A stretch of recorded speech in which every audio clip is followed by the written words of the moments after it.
You have now the opportunity to create change, to help.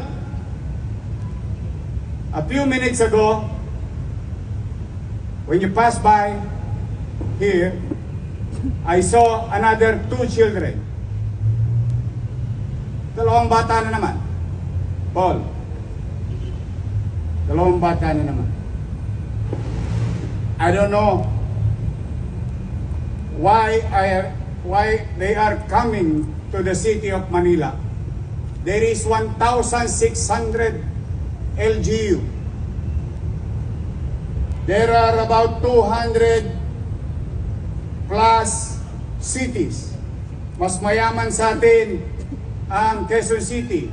Mas mayaman sa atin ang Pasig. Mas mayaman sa atin ang Makati. Mas marami silang pera. Pero bakit ang mga pasyente sa atin tumatakbo? Mapapaisip kayo. Mapapaisip kayo. Wala na tayong pera, takbuhan pa tayo ng pasyente. Why?